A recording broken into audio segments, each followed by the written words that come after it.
The future of gaming. What's next? So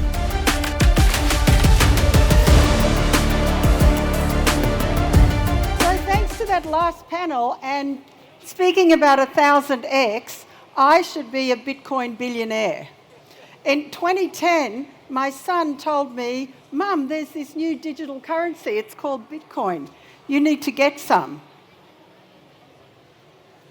I didn't.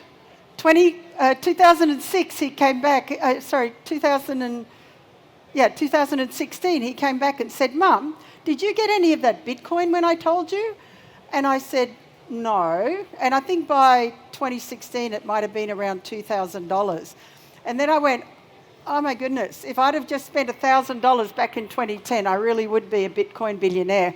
But he said to me, "Listen, Mum, Bitcoin is built on blockchain and you need to learn about that." And that's where my whole blockchain journey started. But he was also a gamer. So he got me interested in gaming. And since that time, I've really been looking at gaming and thinking about the future of gaming and how it's going to change societies. And that's what I want to talk to you about today, because we've heard about all the technologies, we've heard about quantum computing, we've heard about stable coins, DeFi, AI, VR, all of these technologies. But these are tools. These are things that we use in gaming that are going to be so influential in terms of the future. And let me talk to you about that. So let me lift you up a little bit from thinking about the tools to thinking about the future, and just a glimpse to think about some of the changes that we're going to be seeing. Brain-controlled virtual reality. Virtual property portfolios. We've heard a lot about that when we're in blockchain. But what about this one? I think this blew my mind. You're thinking about your kids, you're thinking about their future. How do they build a resume? Do you know how they build a resume now? If they play Roblox, they don't have to build a resume because it knows everything about them. It knows how smart they are, it knows how fast they are, it knows how ambitious they are, it knows what kind of leaders they are, and it's recording all of this continuously. So they don't need to write a CV, they just need to go and get their record from Roblox to take to the next employer. And then games as personalised therapy. One of the things that I'll go on to, in the health sector, we're seeing the gamification of a whole lot of different aspects of health services. So we'll talk about that in the future. But here we are in Asia, and Asia is indisputably the world's biggest gaming market. Of the top 100 gaming companies in the world, 62 are from Asia. We're right in the epicenter here of the future of gaming. And it's got a huge market value. We're talking about 3.5 billion people playing gaming, nearly $400 billion market cap. There's a lot of money going into this powerhouse, which is growing every day. And I was really happy to hear the panel from the Philippines government lady who had been here before saying that Philippines recognises gaming as a growth sector of the economy and wants to invest in gaming as a growing industry because it is and it will be and it is growing. And 50% of gaming is now undertaken on mobile phones. 50%. So that issue about connectivity in emerging markets is key. And the growth of gaming is going to come from emerging markets, whether it's Southeast Asia, Latin America, Africa. That's where the growth is going to be coming, and it's going to be mobile growth. But we heard about the innovation hubs here, but Asia is actually really building the future of gaming with the esports, the hubs, the capital influx, the innovation hubs, and creating Asian gaming narratives that are influencing the rest of the world. And as I said, mobile gaming is the key. Mobile gaming is going to be the future, with 79% of people under 22 playing mobile games. The console games are for the rich. The mobile games are for everyone. And then we have this tremendous growth in esports. Esports is going to be the new gaming arena. And I heard that Wicked Games are going to be streaming some of their programs down there today, and I want to go and have a look at it. But Asia is creating this global powerhouse for talent, for esports, and actively reshaping global gaming narratives. And again, the growth of esports is huge. And the esports population of players is expected to grow to nearly 600 million last year, actually. I have to update the slide. And here in Asia, you have the biggest population of esports viewers. Asians are devoted to competitive video games, so it's really important to think about the opportunity to continue to grow in this incredibly populous market. And streaming is the new stadium. People don't have to get in their cars, go on public transport and go down to the stadium to be entertained. Gaming is now the biggest entertainment form in the world. The biggest form of human leisure and entertainment is gaming. And you're looking at this 2.5 billion hours watched of gaming content, 15 million daily views, 50 million Creator Prize tournaments. But it's not just in Asia, and before I go on, I want to remind you that Saudi Arabia is leaning into gaming, and they're saying, we want a piece of that gaming market. They're now the 19th biggest gaming market in the world, with 41% year-on-year growth, and 21 million gamers in 2020, and it's projected to grow exponentially in Saudi Arabia. But I think the thing to highlight to you about Saudi Arabia is the revenue per gamer. In China, we're talking about an average revenue of $32 per gamer. In Saudi, we're talking about $270 per user. So this is a big market. They spend more. And they too have a big population under 25. And over 70% of Saudis identify as gamers. And they hosted the Esports World Cup last year, and they're going to host it again, that had the biggest pool in esports in the world. And it's not just Saudi, because I know they don't have a population that competes with Asia, but there's 400 million Arabic speakers and 95% smartphone penetration, because as we heard before, that is one of the issues in a country like the Philippines and Indonesia and some of the other Southeast Asian countries. The mobile penetration is not yet good enough to be able to create that kind of growth in gaming. So with 375 million gamers, the Middle East has almost as many gamers as the whole of Europe. So as you're looking and thinking about what markets are going to grow and where the opportunities are, the Middle East is certainly one of them. But the future of gaming is going to be made up of new economies. Digital assets are going to play a key role. Virtual nations, network states with their own economies and their own members and their own followers. Some of you might know Yatsu from Animoca Games, and I think that he's one of the leading thinkers in Web3 in the world. And he says, in coming decade, intangible digital assets powered by blockchain will become the foundation of global innovation, creative economies, and AI governance. He talks about digital property rights, and I believe that he's right. The next industrial revolution will be intangible,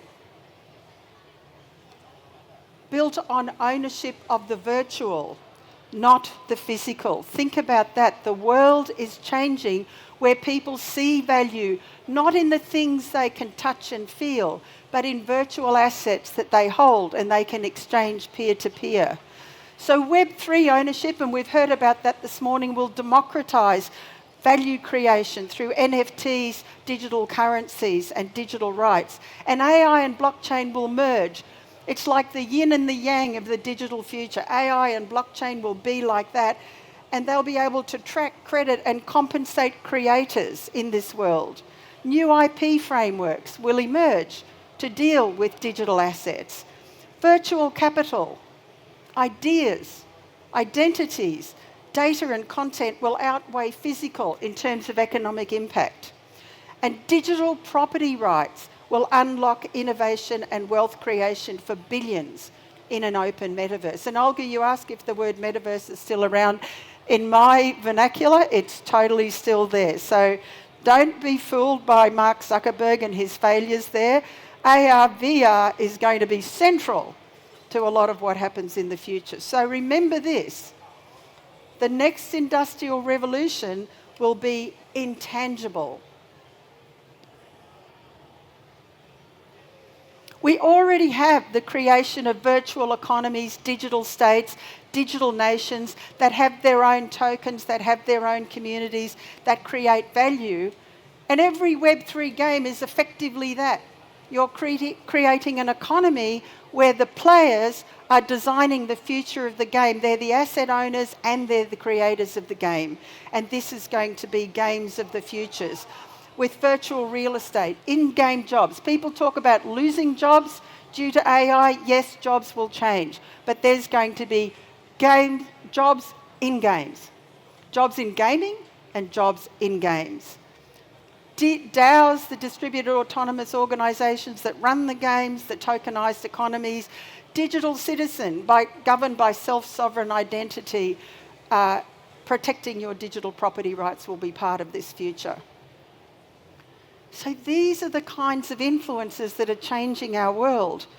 AI, blockchain, XR, VR, brain-computer interfaces are reshaping gaming's future. Gaming will be a social, economic and technological engine, expanding influence across many sectors, and we're seeing it in education, health, gaming, commerce, even ageing. All of these sectors are being transformed by gaming and gamification.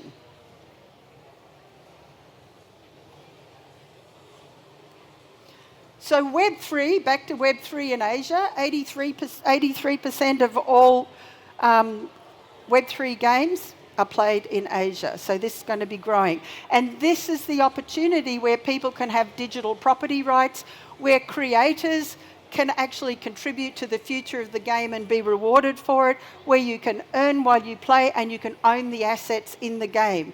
So players in Web3 games have the power to take control of their gaming experience. Extended reality, this is going to be a thing.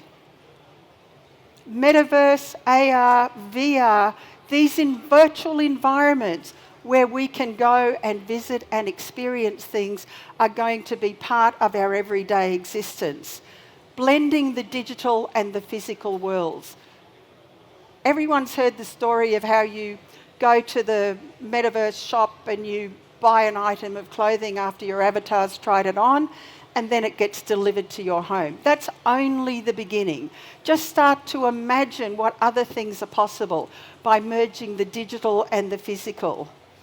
There'll be persistent digital layers over the whole world. You see this woman's wearing these AR glasses. We're going to be able to use technology like that to be able to see behind, inside, and understand things like we've never been able to before.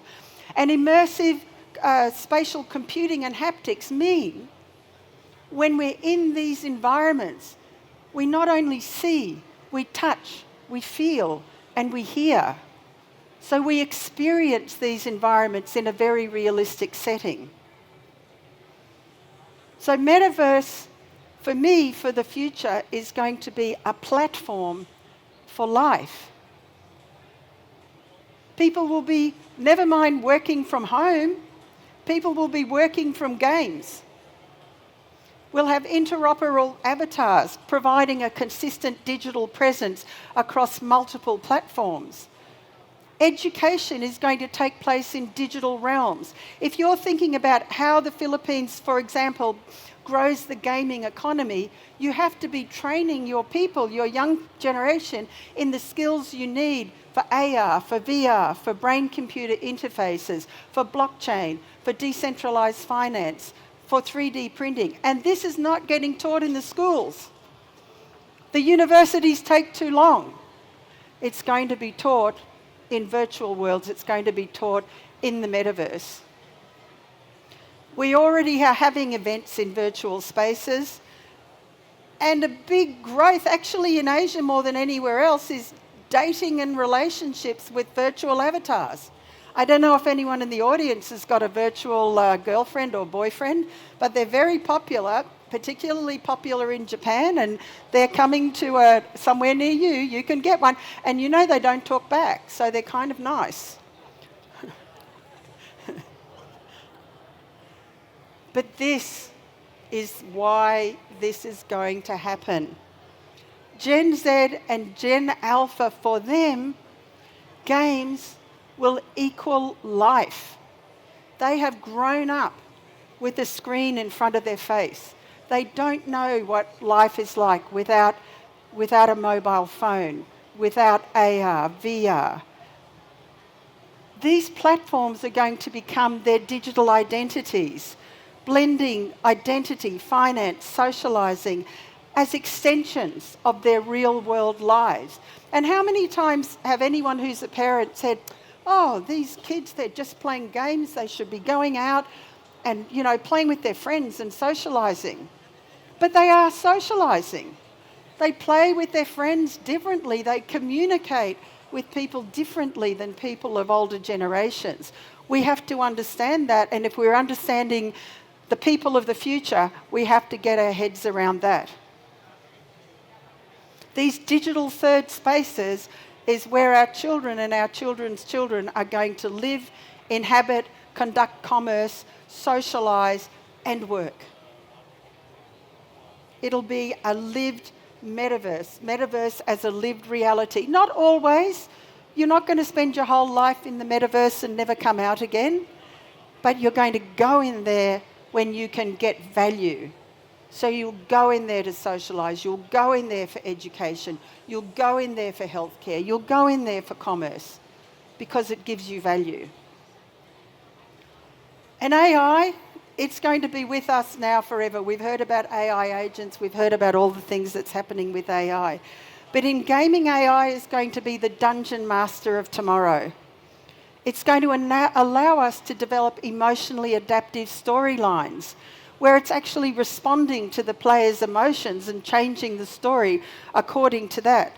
With generative non-player characters and quests, AI-created characters are actually going to be playing in the games with missions and having their own unique personalities. And then AI-powered player coaching is absolutely a thing. And we've got a panel coming up around esports. Come to that, because that's one of the things that we're going to be talking about. So esports players are no different than Olympians now. They have the same psychological issues. They have the same focus issues. They have the same emotional issues. They need coaching because they've got real skills that can be honed and developed. Players will be the developers with user-generated content at scale, creating vast amounts of game content and worlds. And AI is going to assist in this world building, and the smart contracts will reward that creativity. And that whole point about blockchain and smart contracts and rewarding creators is a really critical one for the future, and especially in a country like the Philippines. In healthcare, I come from a background in healthcare, and it's incredible to see the developments in healthcare with gaming and gamification. So we're seeing post-traumatic stress disorder therapy in virtual worlds, which provide the exposure that trauma survivors can have controlled exposure to triggers, therapist-guided sessions, progress tracking and adaptation, anxiety reduction. There's a whole lot of evidence coming out now about some of the games actually help people reduce stress and anxiety. And cognitive behavioural therapy is taking place in games and virtual environments and having a remarkable amount of success. In fitness and wellness, we've seen it all. This incentivisation for movement, gamification and incentives. Move to earn. Sweatcoin incentivises activity. Genopets, you have to earn for being active or your pet won't grow and won't reproduce and won't become more valuable. So people are taking this gamification and applying it to all spheres of human activity. Here, we're training dermatologists with a game. This is a South Korean metaverse firm that's a gaming and fitness startup that raised money. Gaming is being used for mental health support, where people can actually go into games and go into virtual worlds and have support in those environments with anonymous vulnerability. And think about that. Think about you're in a game and you're sharing really personal information about yourself, maybe what you've done, maybe problems that you've got, addictions that you've got, and you can share it in a real way, but no one actually knows who you are. It's a profoundly powerful way of being able to share sensitive personal information. Game design for wellness. This is really moving ahead. Game loops that promote emotional regulation in games to stop you getting obsessed, to be able to encourage healthy gameplay that naturally encourages healthy emotional responses. Mechanics that support breaks and pacing and resilience. And psychology is going to play a greater and greater role in the development of games, particularly to be able to support gamified healing. And this is kind of good. Everyone gets to play games. It's not just the teenagers and the people under 25. And so now what we're seeing is the development of gamified applications and therapies for seniors, the development of tools and devices so people with disabilities can play games, adaptive controllers and eye tracking. So everyone is going to be part of this gaming revolution. It's not just the young. It's already being used for gamified memory training for older people, for physical rehabilitation, cognitive games to keep people's brains going strong, empowering healthy ageing. Gaming for seniors is a thing, and if anyone's thinking about building it, remember how many of them there are and how much money they've got. If I was young and developing a game, I'd be going right for the seniors. Travel without leaving home. Seniors love to travel, yeah? But sometimes they can't travel. Maybe they're unwell. Maybe they had a knee reconstruction. They can travel without leaving home. They can socialise without leaving home. They can play games with travellers' communities in other geographies. And it's an incredible platform for digital dignity in ageing.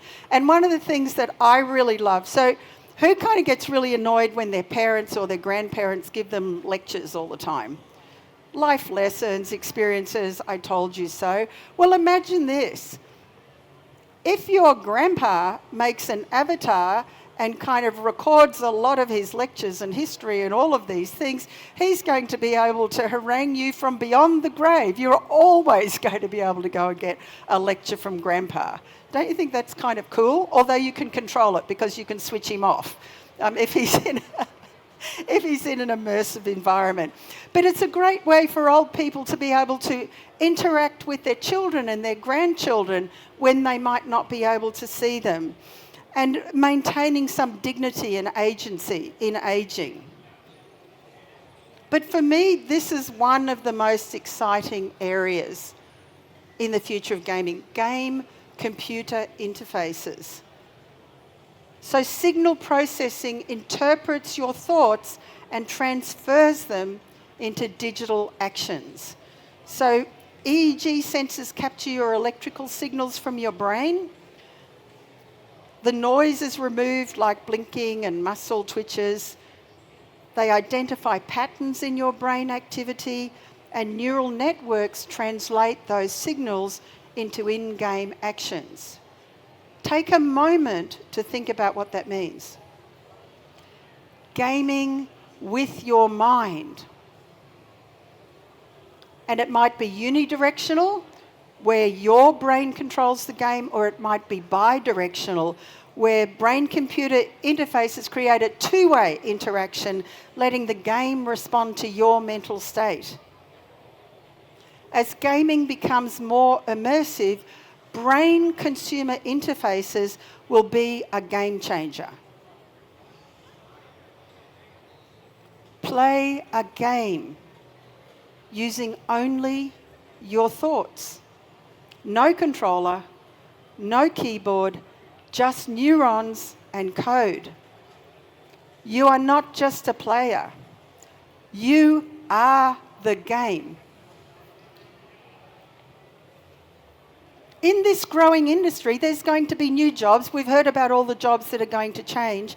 There's going to be technical roles, there's going to be content creator roles, business development roles, support system roles, artists, writers, data analysts, psychologists. There's all going to be opportunities in this growing gaming economy. And one of the things I was just reading the other day from the World Economic Forum, the human skills that are in highest demand are going to be those things machines can't do. Empathy, creativity, critical reasoning. These are the things that we humans will do in this new future. Gaming will become the most immersive, intelligent medium humans have ever created. Let's just not play the game. Let's change it. Gaming is culture, gaming is economy, gaming is health, gaming is industry. Gamers are entrepreneurs, creators, strategists and CEOs. The next decade belongs to those who imagine, design and build these new worlds. The next decade belongs to everyone in this event. The next decade belongs to you. So let's just not play the game, let's change it. If anyone, I've got a couple of minutes, if anyone wants to ask a question.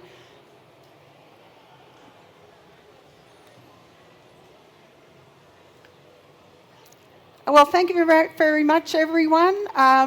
Thank you, Olga, and I'll give you the gift of time.